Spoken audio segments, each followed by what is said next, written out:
When you think about it, any successful person or entity that opens a business and is good at it and has made a success in it, they study their market. They come up with a product or a service, and they think and they calculate whether there is a market for it out there. Let's say, for example, the person who started Amazon. He thought to himself, is there a market for people that want the product that they're looking for delivered to their home fast at a low price? And the answer was yes. And that's why he succeeded. Or for example, let's use an example of a low-cost airline. They studied to see if there are people that are willing to go from point A to B at a much lower price in exchange for not having the frills that a full-service airline has. You know, the free drinks and food and all that stuff.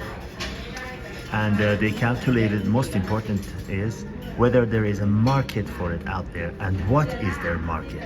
Who are they appealing to? Obviously, they're not appealing to somebody who's a big spending business person, executive who wants to go somewhere. You know, that is not their market. Their market is somebody who's on vacation, who has the flexibility of traveling when they want, and is willing to travel at the lowest price whenever the seats are available.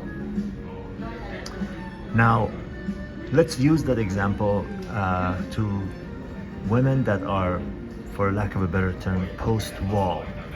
Women that are not in their prime, they're past their 30s, they're divorced, they have kids, they're not thin, they have baggage, emotional and physical baggage with them, and the exes in the picture, various children, hopefully from one, a lot of them from multiple men, and they've got other nasty, negative single friends just like them. I mean, let's face it, birds of a feather flock together. You know, people like to hang around people that are in the same situation as them. And these women, based on their expectations, based on their delusion, based on how they behave and what the things they say and the attitude they have and the arrogance and the obnoxious behavior that they are displaying, they are completely and 100% not only oblivious but willingly ignoring their market. In other words, they're trying to sell a low-cost, no-frills airline price to somebody who needs to fly from, say, New York to London today in a business class seat. That's just simply not their market. Now, these women are lacking a major ingredient in their marketability tactics. They want the prime client, they want the highest paying, most ideal prized client, but the product that they're willing to offer them is inferior and not desired by that client. I cannot think of a more clear example that would be used to explain to them why the man they want, why the long list that they have created for themselves is not appealing to the men that have options, and why the men that are willing to go with them in their present condition, with their age, their baggage, and the rest, are not going to be the premium men.